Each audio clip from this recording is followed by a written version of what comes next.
Öötaevas ei ole see, mida sa arvad. See ei ole aja algus. See on valguse kalmistu. James Webb kosmoseteleskoop saatis just tagasi pildid soojuslikest jälgedest sügavas kosmoses, füüsilistest armidest, mille jättis universum, mis suri enne, kui meie oma sündis. Andmed ei muuda lihtsalt füüsikaseadusi, need panevad need põlema ja NASA on paanikas. Kansas ülikooli astronoom Alison Kirkpatrick ei saanud magada. Ta oli oma professionaalse karjääri pühendanud sellele, kuidas galaktikad kasvavad ja arenevad. Aga esimesed pildid James Webbi kosmoseteleskoobilt ehk JWST-lt panid teda kõiges kahtlema, mida ta arvas end teadvat. JWST on kõige arenenum ja võimsam kosmoseteleskoop, mis eales ehitatud. See pidi andma astronomidele ja teadlastele pilguheitmine minevikku, vihje selle kohta, kuidas esimesed galaktikad tekkisid. Selle asemel näitas see heledaid, täielikult välja kujunenud galaktikaid seal, kus oleks pidanud olema pimedus. Need ilmusid universumi piirkondadesse, mis oleksid pidanud olema praktiliselt tühjad. Tol ajal pidi universum olema õhuke vesiniku ja heeliumi udu, mis aeglaselt jahtus ja triivis, oodates, et gravitatsioon oma tööd teeks. Aga need pildid, need ei olnud loogilised. Algne udu pidi kestma 100 miljoneid aastaid, lihtsalt hõljudes kosmoses, kaua enne kui ükski täht sündis. Ja need esimesed taevakehad oleks pidanud kiiresti kustuma ja laiali paiskama kõige järgneva koostisosad. Seega oleks universum pidanud teoorias olema tühi lõuend. JWST ütles teisiti. Levinud eeldus oli, et universum järgib üht mudelit, lambda CDM-i. See on kosmose tavapärane lugu. Kuum, suur pauk, nähtamatu tumeaine, mis tõmbab gaasi kokku ja tume energia, mis ajab kõik üha kiiremini laiali. Aastaid kinnitasid andmed seda. Universum oli 13,8 miljardit aastat vana. Või nii me arvasime. Esimene täisvärviline veebipilt jõudis meieni 2022 aastal, näidates galaktikaparve nimega SMACS 0723. Kohe oli midagi valesti. Galaktikaid oli liiga palju, need olid liiga heledad. Need ei oleks tohtinud seal olla. Uurimistööd visati kõrvale, saadeti prügikasti. Kui pildid olid täpsed, siis varaste galaktikate ajaskaala oli vale. Senine konsensus galaktikate kohta oli surnud. Peamiseks kahtlusaluseks oli nõrk laik karjase tähtkujus. Selle kataloogi nimi on CIRS 9331-6 ja esialgne mõõtmine viitas, et seda nähti punanihkes 16,7. See oli number, mis pani kulme kergitama.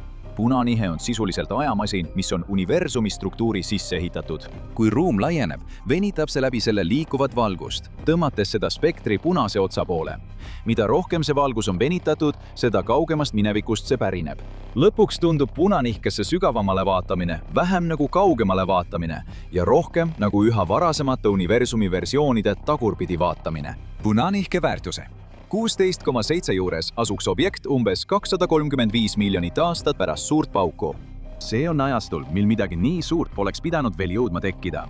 Kujuta ette kogu universumit kui tohutut ehitusplatsi. Töötajad on just tühjal krundil kaevamist alustanud. 5 minutit hiljem teed foto ja krundi keskel seisab valmis 100-korruseline torn. Tuled põlevad ja käib vilgas tegevus. Ole olnud piisavalt aega, et midagi sellist ehitada ja ometi on see seal. JWST lähiinfrapunapiltidel nägi galaktika välja just sellise anomaaliana. Hetkeks sobis see varajase universumi objekti profiiliga, kuid siis hakkas see argument lagunema. See 16,7 oli kiire hinnang, mis saadi galaktika värvi põhjal läbi mõne laia filtri. See oli pigem esimene oletus kui lõplik otsus. Nii et meeskond läks tagasi ja kasutas JWST spektrograafi, instrumenti, mis loeb valgust üksikasjalikult. Tulemused muutsid kõike. Äärmuslik kaugus kadus. Tõeline punanihke väärtus oli 4,9 tavaline galaktika, umbes 1,2 miljardi aasta vanune.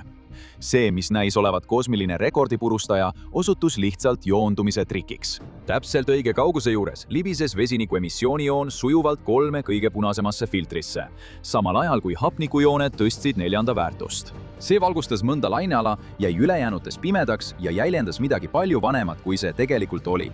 Kõige kaugem objekt, mida kunagi nähtud, oli Mirage, kuid mitte iga galaktika ei varisenud lähemal uurimisel kokku. Mõned pidasid täielikult vastu. Aastaks 2024 oli kontrollitud 10 varajasi galaktikaid ja enamik neist olid seal, kuhu nende esialgsed värvihinnangud viitasid. Ainult mõned, nagu Poetesi laik, osutusid petisteks. Tõelised varajased galaktikad kipuvad olema väiksemad ja tuhmimad, kuid nad läbisid kõik katsed. Nii et varajane universum ei ole illusioon. seda on lihtsalt raskem mõista, kui esmapilgul paistab. Kuid üks probleem ei taha ikka veel kaduda ja see on hullem, kui keegi arvas. Adam Riess, Nobeli preemia laureaat, uurib, kui kiiresti universum praegu laieneb. Tema meeskond ehitab niinimetatud kosmilist kaugusredelit. See on 5 mõõta üle kogu universumi, kasutades tuntud korduvaid kosmilisi signaale astmekividena. Ja see on põhjustanud probleemi, mida teadlased nimetavad nüüd Hubble'i pingeks. Riess ja tema meeskond kasutasid oma mudelit ning jõudsid arvuni 73. Aga universumit saab lugeda ka teistmoodi. Selle asemel, et vaadata lähedal asuvat ruumi, alustatakse kõige vanemast valgusest, mida me näeme. Nõrgast järelhelendusest ajast, mil universum oli vaid 380 000 aastat vana. See on varajase universumi külmunud hetkepilt ajast, mil tähti ja galaktikaid veel ei eksisteerinud. Kui sa võtad selle alguspunkti ja lased universumil edasi areneda standardmudeli järgi, ei saa sa 73. Sa saad umbes 67. Need 2 arvu peaksid kattuma, aga nad ei kattu. Nende vahe on nüüd jõudnud selleni, mida teadlased nimetavad 5 sigmaks. See tähendab, et erinevus on nii suur, et kui midagi valesti poleks, siis see peaaegu kunagi juhuslikult ei ilmneks. Praktilises mõttes on see umbes 1/3,5 miljonist. See on peaaegu 3 korda haruldasem kui välgutabamuse saamine. Alguses eeldasid inimesed, et see pidi olema viga kosmilises kaugusredelis, kuid JWST vaatas uuesti. Viga polnud. Riess kasutas JWST-d, et üle kontrollida rohkem kui 1000 oma tähte kaugused peaaegu ei muutunud. Tema redel pidas vastu. Mitte kõik ei nõustu, kus probleem peitub. Wendy Friedman, Chicago ülikooli astronoom, lähenes küsimusele täiesti teistsuguse meetodiga. Selle asemel, et toetuda samale kosmilisele kaugusredelile, kasutas ta juhistena erilist punaste hiidtähtede klassi. Tema tulemused jäid umbes 70 juurde täpselt 2 konkureeriva vastuse vahele. See on oluline, sest see viitab, et Hubble'i pinge ei pruugi olla nii lihtne, et üks pool on õige ja teine vale. Probleem on selles, et ükski seletus pole suutnud kõiki rahuldada. Üks juhtivaid ideid on midagi, mida nimetatakse varajaseks tumeenergiaks. Lühike lisaenergia puhang, mis võis muuta universumi paisumist vahetult pärast suurt pauku. Kui midagi sellist juhtus, võiks see aidata vastuolulisi mõõtmisi selgitada. Projektid nagu tumeenergia spektroskoopiline instrument ehk TESI kaardistavad 10 miljoneid galaktikaid, otsides tõendeid selle kohta, et universum võis kunagi paisuda teisiti, kui me arvame. Võib-olla sisaldab üks mõõtmiste komplekt endiselt varjatud viga. Võib-olla on tumeenergia aja jooksul muutunud või võib-olla puudub universumi standardmudelis hoopis üks oluline osa. Mis teeb Hubble'i pinge nii häirivaks, on see, et see läheb tavapärasest seletusest kaugemale. Varasemad anomaaliad kadusid sageli lähemal uurimisel. Galaktika, mis näis olevat kaugel, osutus lähemal olevaks. Kummaline signaal osutus eksitavaks. Müsteerium kahanes. See aga mitte. See on erinevus universumite vahel, mida me täna näeme, ja universumi vahel, mida meie parim mudel ennustab. Mida täpsemalt keegi seda mõõdab, seda raskemaks muutub selle erinevuse seletamine. 2023 aastal avaldas Ivo Labe ja tema meeskond artikli, mis tõi esile 6 objekti, mis ei oleks tohtinud eksisteerida. Me näeme neid 500–700 miljonit aastat pärast suurt pauku, kui universum oli alles oma algusjärgus, kuid nad näevad juba välja nagu täiesti välja kujunenud galaktikad. Probleem oli nende suuruses. Mõnede hinnangute kohaselt oli neil 10–100 korda rohkem massi, kui mudeli järgi võimalikuks peeti. Mõned neist näisid olevat võrdväärsed 100 miljardi päikesega kõik koondunud piirkondadesse, mis on väiksemad kui linnutee. Kui need esimesed mõõtmised olid õiged, oli astronoomidel tõsine probleem. Lihtsalt polnud olnud piisavalt aega, et need galaktikad oleksid jõudnud nii palju tähti moodustada. Numbrid ei klappinud. Nii algas uurimine uuesti ja kui paremad andmed saabusid, hakkas võimatuna näiv taanduma. Astronoomid nimetasid neid väikesteks punasteks täppideks. JWST ei leidnud neid mitte ainult 1 või 2 kaupa, see märkas neid igal pool, kuhu vaatas. Kui teadlased uurisid nende valgust lähemalt, märkasid nad midagi kummalist. Tavalise galaktika selge spektritunnuse asemel näitas valgus laiu, hägusaid emissioonijooni. See oli selge märk sellest, et gaas tiirles musta augu ümber uskumatul kiirusel ja see muutis kõike. Paljud neist objektidest peidavad oma paksude tolmupilvede taga musti auke, mis on miljonite või isegi sadade miljonite päikeste massiga. See on oluline. Mustad augud võivad olla uskumatult heledad. Nii heledad, et võivad meid petta arvama, et näeme palju rohkem tähti, kui seal tegelikult on. Üks esimestest kandidaatidest näis peaaegu sama suur kui linnutee. Meie galaktikal kulus üle 13 miljardi aasta, et nii palju massi koguda. See objekt näib olevat selle saavutanud vaid mõnesaja miljoni aastaga. just see pani astronoome mõtlema, kas nad vaatavad hoopis midagi muud. Üks võimalus on midagi, mida nimetatakse musta augu täheks. Must auk, mis on mattunud paksu gaasikookoni sisse. Miljardite valgusaastate kauguselt võib see paista lihtsalt ühe tohutu tähena. Kui need tõesti eksisteerivad, võis JWST olla just esimese leidnud. Kuid probleem on endiselt olemas. Varasel universumil polnud nii palju materjali, millega töötada. Enamik tavalisest ainest hõljus endiselt gaasina ringi, mitte ei olnud tähtedesse koondunud. Et nii kiiresti nii massiivseks saada, pidid need galaktikad saavutama midagi enneolematut. Peaaegu kogu olemasolev gaas peaks muutuma tähtedeks. Seejärel tuleks see kõik ühte väikesesse ruumi kokku suruda. See tundus võimatu, kuid oli veel üks probleem. Mõned neist väikestest punastest täppidest on röntgenkiirtes üllatavalt nõrgad. Aktiivsed mustad augud säravad tavaliselt röntgenkiirtes eredalt. See lisas ainult müsteeriumile vürtsi. Mõned väikestest punastest täppidest võivad olla tolmuga varjatud mustad augud. Mõned võivad olla hoopis midagi muud. Kuid mõte, et need on massiivsed galaktikad, kadus kiiresti. See on pigem nii, et astronoomid mõõtsid valet valgust. Aga mis siis, kui galaktikad polegi probleem? Füüsik Rajendra Gupta pakkus välja palju radikaalsema vastuse. Võib-olla näevad need galaktikad vanad ainult sellepärast, et universum ise on vanem, kui me arvame. Tema mudel, mida nimetatakse CCC+, TL, nihutab universumi vanuse 13,8 miljardilt aastalt umbes 26,7 miljardi aastani. See annaks kosmosele peaaegu 2 korda rohkem aega galaktikate, tähtede ja mustade aukude tekkeks. Ja äkitselt ei tundu need galaktikad enam nii võimatud. Selle saavutamiseks ühendas Gupta 2 vastuolulist ideed. Esimene lubas mõnel looduse fundamentaalsel konstandil aja jooksul aeglaselt muutuda. Teine täiendab teooriat nimega väsinud valgus. Selle järgi kaotavad footonid universumis liikudes järk-järgult energiat.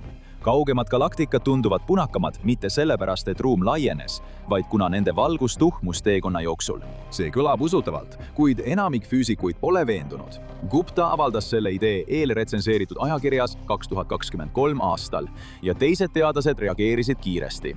Nende argument oli lihtne. See mudel on vastuolus liiga paljude olemasolevate tõenditega. Sellel on raskusi kosmilise mikrolaine taustkiirguse, suure paugu jäänukhelgiga seletamisel. On veelgi suurem probleem. Probleem seisneb selles, et väsinud valguse teooria on olnud olemas juba pikka aega ja iga kord, kui astronoomid on seda testinud, on see jäänud alla ootustele. Kui universum laieneb, peaksid kauged galaktikad paistma punasemad, tuhmimad ja teatud viisil venitatud. Just seda me näemegi. Väsinud valguse teooria suudab seletada punasemaks muutumist, kuid ei suuda seletada ülejäänud. Seega, kuigi see on hea katse mõistatust lahendada, ei usu enamik astronoome, et see on õige vastus. Aga mis siis, kui probleem seisnes suures paugus? Kui keegi üldse saab välja pakkuda radikaalse idee universumi kohta, siis on see Roger Penrose. Ta on üks maailma juhtivaid mustade aukude eksperte ja on oma töö eest saanud Nobeli preemia. Tema idee kannab nime konformne tsükliline kosmoloogia ehk 3C-d. Ja see algab lihtsa küsimusega. Mis siis, kui suur pauk polnudki algus? Penrose'i sõnul läbib universum lõputuid tsükleid. Üks ajastu lõpeb, teine algab. See on tsükkel, mis kestab lõputult edasi. Kujuta ette, et liigud triljonite ja triljonite aastate võrra tulevikku. Kõik tähed on kustunud ja aine lagunenud. Isegi viimased mustad augud on aurustunud. Kõik on kadunud. Penrose väidab, et sel hetkel hakkab erinevus lõpmata suure ja lõpmata väikese vahelt tähendust kaotama. Ja kui see on tõsi, võib ühe universumi lõpp saada järgmise alguseks. Teisisõnu, suur pauk ei pruukinudki olla algus. See võis olla universumi lõpp, mis eksisteeris enne meie oma. Penrose on läinud sammu võrra kaugemale. Ta pakkus välja hüpoteetilise tumeaine osakese, mida ta nimetas aerobooniks. Kui need osakesed eksisteerivad, võivad nad jätta taevasse mürku jälgi, mida tulevased teleskoobid võiksid märgata. Kuid siin on üks konks. Selleks, et see toimiks, peab universumi tulevik käituma viisil, mida me pole kunagi täheldanud. Seetõttu näevad enamik kosmolooge Triple C-d pigem huvitava võimalusena kui lõpliku seletusena. See on julge idee. Küsimus on, kas loodus on sellega nõus. Penrose väidab, et tema teooriat saab testida. Ta usub, et tema tsükliline universum jättis endast maha tõelisi tõendeid ja me oleme need juba jäädvustanud. Tema teooria kohaselt sisaldas meie eelmine universum tohutuid musti auke. Aja jooksul need mustad augud aurustusid. Penrose'i mudelis ületas iga musta augu viimane energiapurse kosmiliste tsüklite piiri ja jättis meie universumisse jälje. surnud universumi sõrmejälje. Kust sa seda sõrmejälge otsiksid? Kõige vanemas valguses, mida me näeme, kosmilises mikrolaine taustkiirguses. See on nõrk järelhelendus suurest paugust, mis täidab kogu taeva. Penrose ja tema meeskonna väitel on mõned piirkonnad soojamad, kui nad peaksid olema. Need pole juhuslikud täpid, vaid ümmargused laigud, mis on umbes 8 korda täiskuu läbimõõdust laiemad. 2020. aastal ilmunud artiklis teatas meeskond, et leidis need ringid nii Plancki kui ka WMAP-i satelliitide andmetest ning nad nimetasid neid Hawkingi punktideks. Ja kui nende tõlgendus on õige, siis pole need lihtsalt juhuslikud tunnused. Need on jäänukid hiiglaslikest mustadest aukudest, mis eksisteerisid enne meie universumi sündi. Teised teadlased uurisid samu kaarte ja jõudsid teistsugusele järeldusele. Kui nad analüüsi uuesti läbi viisid, muutus signaal palju vähem muljetavaldavaks. Probleem on selles, et kui otsida tohutust andmekogumist ebatavalisi mustreid, siis leiab neid peaaegu alati. Mõtle näiteks pilvedes kujundite nägemisele. Kui hakkad ringi otsima, siis mõne aja pärast on neid lihtne leida. Kas need on siis tõelised armid universumist enne meie oma või lihtsalt mustrid, mis peituvad müras? Igal juhul loob see pinnase akadeemiliseks kodusõjaks. Teadlased töötavad ühe teaduse suurima küsimuse kallal, kuidas universum alguse sai. Karjäärid, toetused ja teadlaste maine sõltuvad kõik õige vastuse leidmisest. Panused tunduvad isiklikud, sest need ongi isiklikud. Ja praegu toimub see otsing reaalajas. Ajakirjades ja konverentsidel vaidlevad meeskonnad JWST varasemate galaktika-kandidaatide üle.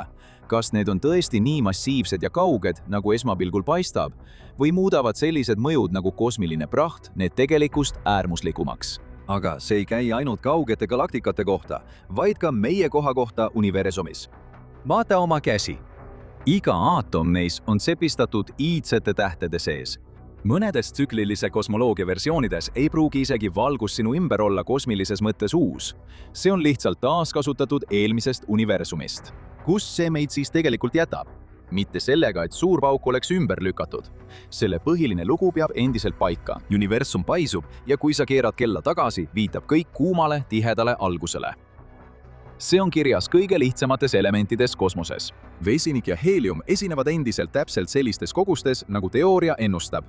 Kui kõik kokku liita, on universumi vanus endiselt umbes 13,8 miljardit aastat. Uued uuringud tungivad juba sügavamale varajasesse universumisse ja need väikesed punased täpid võivad muuta meie arusaama sellest, kuidas galaktikad esmakordselt tekkisid.